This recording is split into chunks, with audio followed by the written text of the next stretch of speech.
السلام علیکم ورحمۃ اللہ۔ یا ربی لک الحمد کما ینبغی لجلال وجہک وعظیم سلطانک، سبحان اللہ وبحمدہ عدد خلقہ ورضا نفسہ وزنۃ عرشہ ومداد کلماتہ، سبحان اللہ وبحمدہ عدد خلقہ ورضا نفسہ وزنۃ عرشہ ومداد کلماتہ، سبحان اللہ وبحمدہ عدد خلقہ ورضا نفسہ وزنۃ عرشہ ومداد کلماتہ۔ اللہم صلی علی محمد وعلی آل محمد کما صلیت علی ابراہیم وعلی آل ابراہیم انک حمید مجید۔ اللہم بارک علی محمد وعلی آل محمد کما بارکت علی ابراہیم وعلی آل ابراہیم انک حمید مجید۔ یا اللہ ہمارے صغیرہ کبیرہ گناہ ان کی ہر قسم اور ذرہ ذرہ معاف کر دے، ان کو نیکی میں تبدیل فرما دے۔ یا اللہ ہمارے مرتے دم تک ہونے والے صغیرہ کبیرہ گناہ ان کی ہر قسم اور ذرہ ذرہ معاف کر دے، ان کو نیکی میں تبدیل فرما دے۔ سلسلہ چل رہا ہے جادو اور جنات کا۔ اب ان چیزوں میں جو فرق ہے کہ آپ پہ جادو ہیں، جنات ہیں، یا اللہ کی نافرمانی کی وجہ سے عذاب ہے، اب یہ اکثر لوگ اس فرق کو نہیں سمجھتے۔ وہ آ جاتے ہیں، کہتے ہیں کہ جناب بڑا کاروبار خراب چل رہا ہے ہمارا، کسی نے ہمارے پہ جادو کر دعا دیا۔ آج کل طبیعت بہت ناساز رہتی ہے، پتہ نہیں کیا ہو گیا یہ۔ اچھا، اس طرح کے معاملات کہ آپ کا جو کسی کاروبار خراب ہونے کا جو معاملہ ہے، عروج و زوال کا جو سلسلہ ہے، تو میں اکثر ان سے کہتا ہوں کہ بھائی ضروری نہیں ہے کسی نے جادو کروایا ہو سکتا ہے آپ کے مقدر میں ختم ہو گیا ہو، بہت آپ نے کما لیا، تو آپ جتنا ہے اتنا ہی ملنا ہے نا آپ کو۔ تو پہلے زیادہ مل گیا بعد میں کم مل گیا، یا پہلے کم مل گیا بعد میں زیادہ مل گیا، وہ تو بیلنس تو ہونا ہے۔ پھر بھی جب چیک کرتے ہیں تو اس کے بعد ہی پتہ چلتا ہے کہ ہاں بھی اس کے ساتھ مسئلہ کیا ہے۔ لیکن لوگوں کے سمجھنے کی میں بات کر رہا ہوں کہ جس کو دیکھو زیادہ تھوڑی گھر میں لڑائی جھگڑے شروع ہو گئے، علامات ہوتی ہے جادو کی، بلا وجہ کے لڑائی جھگڑے ہوتے ہیں۔ لیکن اللہ کی نافرمانیاں جب ہوں تو شیاطین تو ویسے ہی گھر میں داخل رہتے ہیں جہاں پر اللہ کی نافرمانیاں چل رہی ہوں۔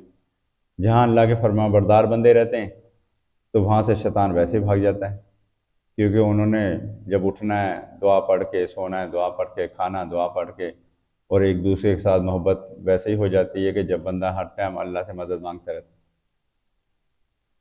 تو ان چیزوں میں فرق کس طرح پتہ کیا جائے کہ یہ جادو ہے یا ہماری اپنی کوتاہیاں ہیں؟ کیونکہ اکثر لوگ جب بھی یہ دیکھتے ہیں کہ جناب تھوڑا سا کچھ آگے پیچھے ہوا تو ان کا فوراً ذہن جاتا ہے کہ ہمارے پر جادو کروا دیا کسی نے۔ اپنی کوتاہیوں کی طرف کوئی کسی کی نظر جاتی ہی نہیں ہے۔ بھئی جادو سے بڑا عذاب آج کل آیا ہوا ہے موبائل۔ اب جو بچہ صبح ساری رات وہ جناب 2-3 بجے تک دیکھتا رہتا ہے موبائل، اور صبح اس نے اسکول جانا ہے، کالج جانا ہے، یونیورسٹی جانا ہے، یا کسی کام پر جانا ہے، تو اس سے تو اٹھا ہی نہیں جائے گا، تو اس نے جانا کہاں ہے؟ تو لوگ کہتے ہیں کہ پتہ نہیں کیا ہو گیا، اس کا کام پہ جانے کو دل نہیں کرتا، اس کا کاروبار پہ جانے کو دل نہیں کرتا۔ اور بھائی جب نیند ہی نہیں پوری ہوگی تو کہاں جائے گا وہ کاروبار؟ تو اس چیز کو کوئی نہیں دیکھتا۔ پھر اس کے بعد ہر بندہ چاہتا ہے کہ جناب کس کا دل کرتا ہے کام کرنے کو، الا ماشاء اللہ، زیادہ تر تو پھر مجبوری میں کام کر رہے ہوتے ہیں، ضرورتیں پوری کرنے کے لیے کام کر رہے ہوتے ہیں۔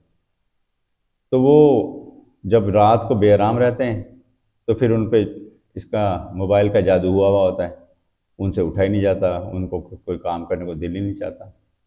اب جو بندہ رات کو 3-4 بجے سوئے گا وہ کہاں سے فجر کی نماز پڑھے گا؟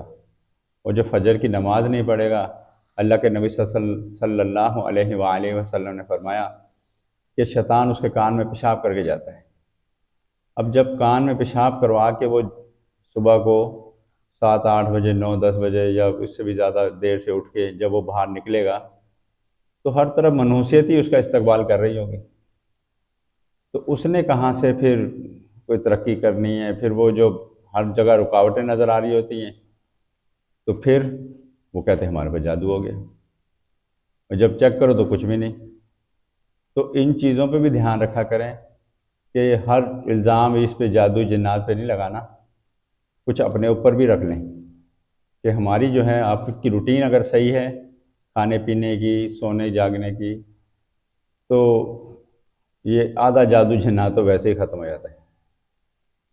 اور باقی کبھی ہو بھی جاتا ہے کسی کے ساتھ مسئلہ، تو یہی علامتیں سیم وہ اس پہ جادو جنات پہ بھی آتی ہیں، اس لیے اکثر لوگ کنفیوز رہتے ہیں۔ تو اس کے لیے رات کو 9 بجے میں لائیو دم کرتا ہوں، اس میں صرف 8 سے 10 منٹ میں انشاءاللہ وہ چیک ہو جاتا ہے، اگر کوئی بندہ جھوٹ نہ بولے، سچائی سے وہ جو بات ہو رہی ہے اسی کے اوپر کرے، کیونکہ اللہ کے کلام کے سامنے جھوٹ بولنا بہت خطرناک ہو جاتا ہے، اللہ کا عذاب آ جاتا ہے۔